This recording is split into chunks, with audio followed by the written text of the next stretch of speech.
Hello friends, नमस्कार। मैं कल्पना। कैसे हैं आप लोग? उम्मीद है सब लोग अच्छे होंगे, अपना ध्यान रख रहे होंगे और पढ़ाई कर रहे होंगे। पढ़ते रहिए, बढ़ते रहिए और अपना ध्यान रखिए और अपनों का भी ध्यान रखिए।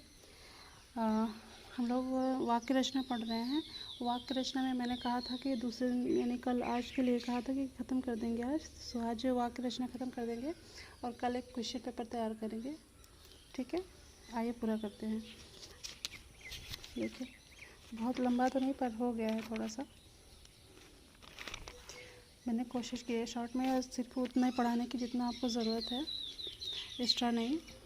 चलिए, वाक्य पदक्रम। वाक्य में पदों के उचित स्थान का विचार पदक्रम कहलाता है। वाक्य रचना करते समय यह विचार करना पड़ता है कि पद अर्थात कर्ता, कर्ता का विस्तार, कर्म, कर्म का विस्तार, पूरक, पूरक का विस्तार यदि वाक्य में है, पूरक यदि वाक्य में है तो क्रिया, क्रिया का विस्तार आदि किस क्रम में रखे जाए।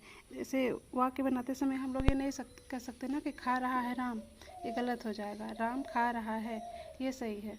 तो ये सब इन सब का वाक्य पदक्रम, वाक्य की रचना करते समय वाक्य के पदक्रम की उनका ध्यान रखना पड़ता है। ठीक है, आगे देखें।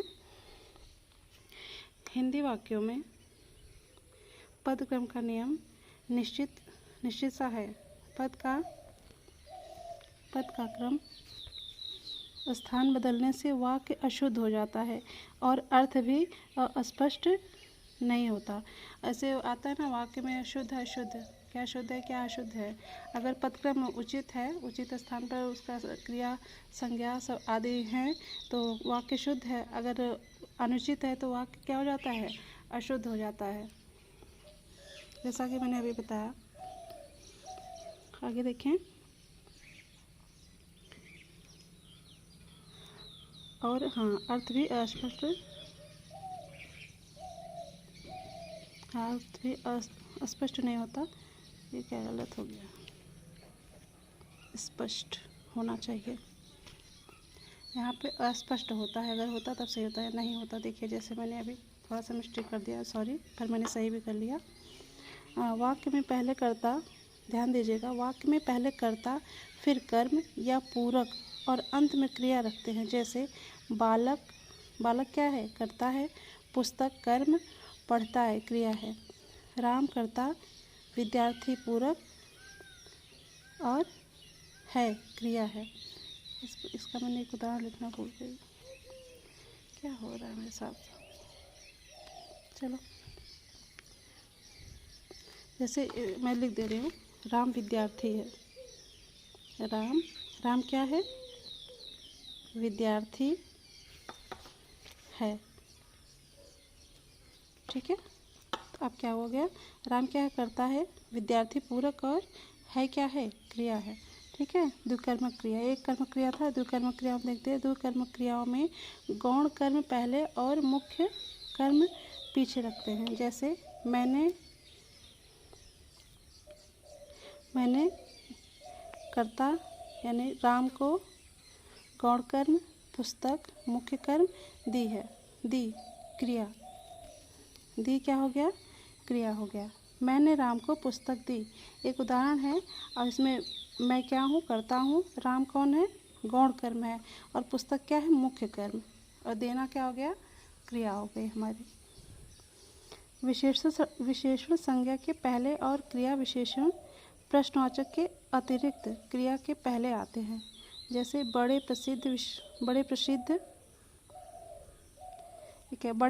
अभिनेता आज यहाँ आए हुए हैं। ये ऐसे एक वाक्य है, बड़े प्रसिद्ध अभिनेता आज यहाँ आए हुए हैं। तो बड़े प्रसिद्ध क्या हो गया, विशेषण हो गया, अभिनेता संज्ञा और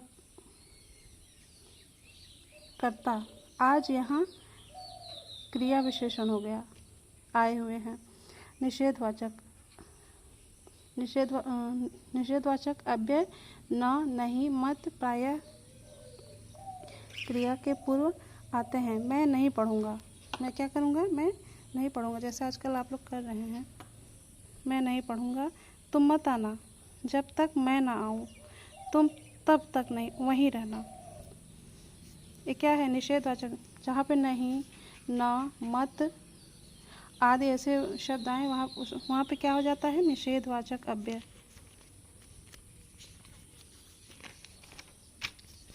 अब पढ़ते हैं हम लोग अन्वित। इसमें मेन होता है, जिसको हम लोग आगे पढ़ेंगे अभी, संरचना की दृष्टि से वाक्यों के प्रकार। उसमें से प्रश्न प्रत्येक वर्ष यूपी टेट में ज़रूर आते हैं। एक चाहे मिश्र वाक्य, चाहे सरल वाक्य, चाहे संयुक्त वाक्य, उसमें से एक वाक्य दे देगा, उसको पूछेगा कि मिश्र है कि संयुक्त है कि सरल है, या फिर सरल वाक्य दे देगा और कहेगा संयुक्त वाक्य बनाइए, संयुक्त दे देगा, कहेगा सरल वाक्य बनाइए। इसमें ऐसा प्रश्न आता है, लेकिन पढ़ना ये भी ज़रूरी है, क्योंकि एग्जामिनर का दिमाग हम लोग नहीं जान सकते। चलिए, अन्वित वाक्य में लिंग, वचन, पुरुष, कारक, काल आदि की दृष्टि से पदों की पारंपरिक संगति को अन्वित कहते हैं। परिभाषा जरूर याद रखिएगा आप लोग। वाक्य में लिंग, वचन, पुरुष, कारक, काल आदि की दृष्टि से पदों की पारस्परिक संगति को क्या कहते हैं, अन्वित। जिस वाक्य में लिंग, वचन, पुरुष, कारक, काल आदि हो, आदि की पारस्परिक संगति हो। जैसे काला घोड़ा दौड़ता है, काला घोड़ा क्या करता है, दौड़ता है, और काली घोड़ी भी दौड़ती है भाई। इन दोनों वाक्यों में क्रमशः घोड़ा और घोड़ी पद करता है। घोड़ा क्या है, जो कार्य घोड़ा कर रहा है वही घोड़ी भी कर रही है। ये दोनों क्या हो गए, कर्ता हो गए हैं।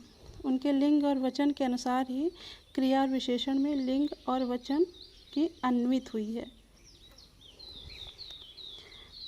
अन्वित में मुख्यतः कर्ता और कर्म की अन्वित, संज्ञा और सर्वनाम की अन्वित, विशेष और विशेषण की अन्वित पर ध्यान देना होता है।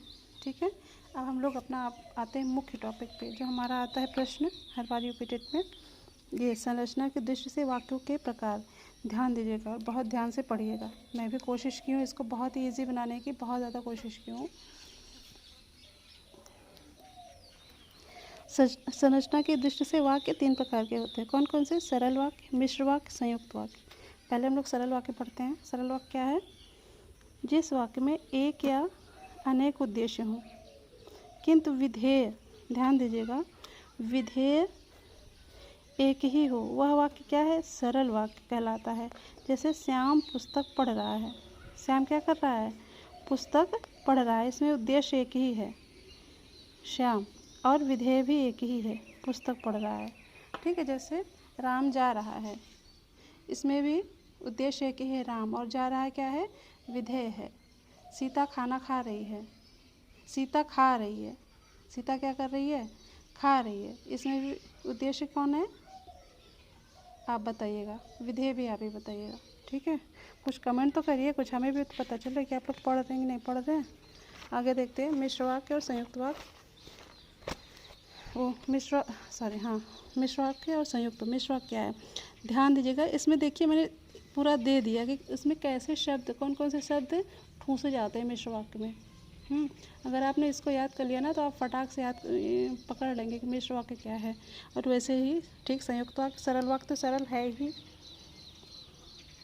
जिस वाक्य में ज़्यादा कन्फ्यूजन किस में होता है, मिश्र और संयुक्त वाक्य में।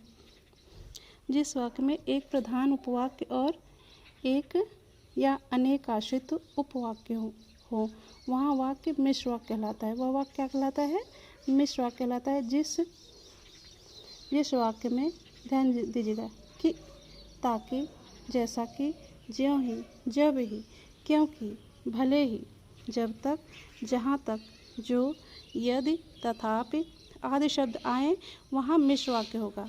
ध्यान दीजिएगा, ये सब याद कर लीजिएगा आप लोग कायदे से। ठीक है,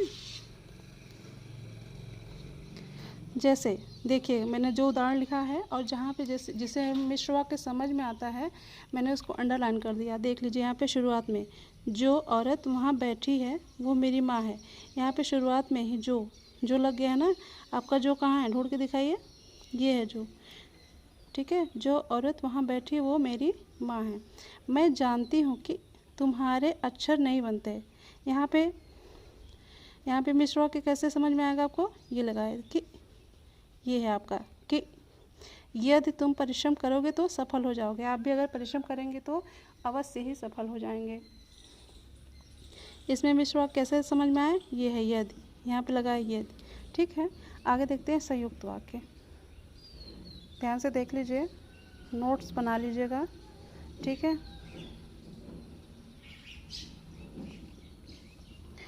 संयुक्त वाक्य, जिस वाक्य में एक प्रधान और एक या एक से अधिक प्रधान उपवाक्य के समकक्ष उपवाक्य हों उसे संयुक्त वाक्य कहते हैं। जिस वाक्य के बीच में एवं, और, अथवा, परंतु, न, जैसे न मैं खाऊंगी न मैं जाऊंगी, ये लगा है ना, न, या आदि शब्द आए वहाँ पे संयुक्त वाक्य होंगे। यहाँ भी याद कर लीजिएगा शब्द।